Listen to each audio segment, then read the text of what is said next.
Hi guys, Black Wolf here, and I'm going to be doing the False Prince audiobook part 27. So here we go.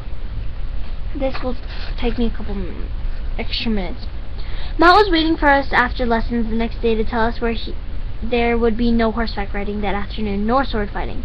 Cragen says you are all good enough on horseback to pass initial scrutiny, and Connor has other plans for you this afternoon.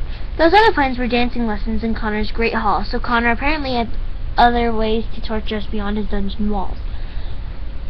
I grabbed my side and sat in the chair near the front door. I'm not dancing. It'll hurt. Today is the only time we can spare for these lessons, Connor said, walking in ahead of a small group of women. Surely a handsome young prince would never be too tired that he couldn't enjoy a dance with a lovely young lady. Reluctantly I stood, though swallowing a laugh when I saw our three dancing partners. None of them were young, and lovely as was a kind exaggeration. They were dressed in clothes similar to his other servants, and had the rougher skin of a woman accustomed to physical labor.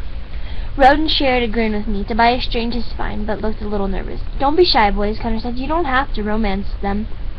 It's just some dancing, and all of them are fine dancers. We walked forward and made the decision of who our partners would be based on which lady happened to be standing closest to us. My partner was a woman in her 40s who whispered to me that her name was Jean. She had curly hair that was probably once a pretty brown before it grayed and faded. Her eyes were wide, contrasting with her thin lips and nose. Not a pretty face, but it was an interesting one. Connor began instructing us in the basic minuet, demonstrating the steps himself with Roden's partner, then clapping his hands to a beat as we imitated him. Jean was pleasant and helpful and forgiving with every mistake I made. You're doing fine, she said. It was a lie, and we both knew it, but I appreciate it nonetheless. Neither Tobias nor Roden seemed to be doing much better. Connor remained patient with us, after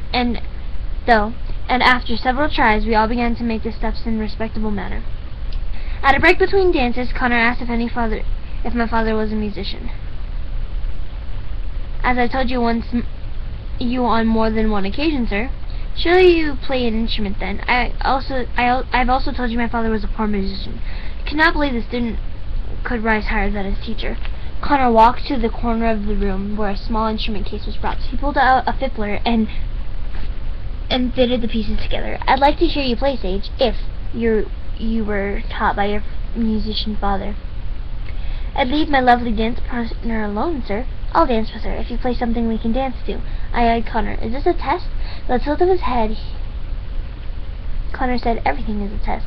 So I took the fiddler. It needed a bit of tuning, which was awkward for me at first. I never actually played a fiddler, but it was a basic wind instrument, and with only a little trouble at first, I guess I could guess at the fingering. What I don't remember must be improvised. I won them. Forgive me if I failed to do this song justice. And then I began to play. It wasn't a song for dancing, but instead a sad melody that had always given me images of loneliness on a forgotten beach in the night. It was a tune that used to make my mother cry, and after a while my father no longer played it. After a while he no longer played any songs at all, but I never forgot the tune. When I finished, there was a hush in the room. I handed the fiddler back to Connor, who suddenly said, "You were right, Sage. The student cannot rise higher than his master. I believe we need to dance again." I caught Connor's eye a few times over the next dance, wondering what he had intended by asking me to play. If I had been lying about my father's hobby, all I would have had to say was that he never taught me. After the dance finished, Connor told us to rest a moment, then folded his arms and chuckled. None of you will ever be great dancers, he said, but at least you won't humiliate yourselves either. We'll work a bit longer, then I'll have each of you boys go and change your clothes. You'll work in the kitchen tonight, learning from the servants there about what is expected in serving guests. You will need to learn these roles because I'll have you serving the betrothed princess Amarinda tomorrow evening. When does she arrive, sir? Tobias asked. I expect to receive her sometime late this evening, though she isn't planning to dine with us until tomorrow. Sage, have you been working on your accent? If you are called upon to speak to her, I won't have replying in an Avignon accent. I happen to be alone quite a bit in recent days, I said, in a Carthian accent. It gave me a great deal of time to practice. Not bad, Connor said with a smile, but you're still too soft on your consonant sounds. Tighten them up and never let me hear the Avignon accent again. I acknowledged Connor's request with a nod. Then Connor said, I think we'll practice a waltz now. Take your partners by the hand, please. Considering that afternoon was tedious, Our escort in the kitchen happened to be my dance partner, Jean, who I learned was more a supervisor than a servant. Connor had a large kitchen, and Jean took great pride in showing us how smoothly it operated. The master occasionally had unexpected guests, so we always had to have a plan for last-minute meals, Jean said. We've enjoyed this week since you boys came. We're preparing a lot more food than usual, and our serving dishes come back empty. Everything tastes so good here, Roden said. Tobias and I both smiled at that. It wasn't her decision who was made prince, and neither of us could figure out what he hoped to gain by complimenting her. Roden answered that question a moment later when he noticed our grins. It really does taste good, he whispered. You should have seen what they fed us at my orphanage. I don't even think it was food half the time. Jean instructed us on the proper way to hold the tray and how to serve or retrieve dishes on the table. She showed us how to pour a drink and even let us sample a taste of Connor's best wine. I was interested in a detached sort of way, and so was Roden. It was nice to know, but it did me little good. However, Tobias leaned over to us at one point and whispered, if Connor hadn't pulled us from the orphanage, this would likely have been our futures. Not mine, I said firmly. Nothing in me could accept a life like this. Roden quickly agreed.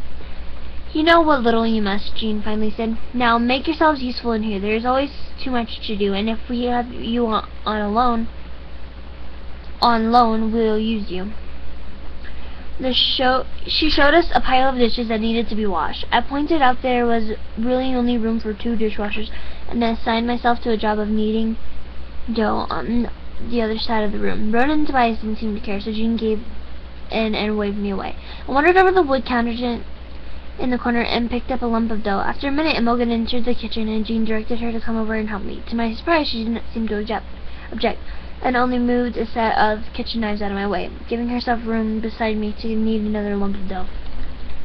I've done this before, I said, working my fingers into warm dough. It was one of the jobs at the orphanage, but the dough here is much better.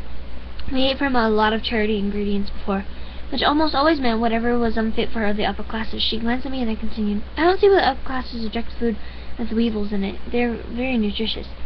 That finally earned a real smile, even though it was far from the funniest thing I'd ever said to her. Then I realized the smile wasn't about me. Something in her had changed. You're different, I said quietly.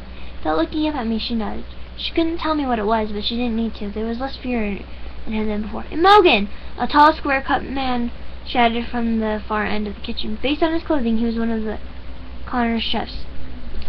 Lazy girl! Imogen swung around. I started forward, but she grabbed my wrist to hold me back. Isn't that dough ready yet? He said, I've got to have it baked by this evening. How could she have finished? I scowled. Every time she walked in here, you sent her out with another job. The chef crossed to me and shoved me against the brick wall. Pain lit across my bruised back and throughout my body, but somehow I held my tongue. Don't tell me how to operate my kitchen. He snarled. Let him go, Ma said, entering the kitchen. He grabbed my shirt and yanked me away from the chef's grasp, then motioned for Tobias and Roden to follow him. We're finished here. As we walked out, he said to me, Can't you go anywhere without causing a problem? Is that what gives Imogen her bruises? I asked. Mott clenched his jaw. It's clear that if you work from the kitchen tonight, one of you will end up killing the other. I'll assign you different duties. Then with a parting glare, he walked ahead of us. Tobias and Roden caught up to me as we followed Mott. He hurt your back, Roden said. I can tell by the way you're walking. My back is fine. It wasn't true, but I felt brave for saying it. It's your own fault if he did hurt it, Tobias said. Why do you do it? I shrugged. What aggravate people the way you do? You seem bent on making enemies here. And you insist on making false friends. They're no different. Don't you ever get tired of pretending to be something you're not? Like the prince, Tobias said. No, I couldn't pretend to be him for the rest of my life. Don't judge me because you're not able to do the same. His words hit me too close, and I fell behind him. And Roden, as we walked back to our rooms, we both knew he'd won that round. So this was The False Prince, part 27. Please look up The False Prince audiobook part 28. Like I said, I'll leave in the comments down below some books and movies that I have, or some books and games that I have, and you can leave in the comments down below what you would like to see me do, some challenges and some songs. Okay, no cuss words though. Okay, goodbye. Please subscribe.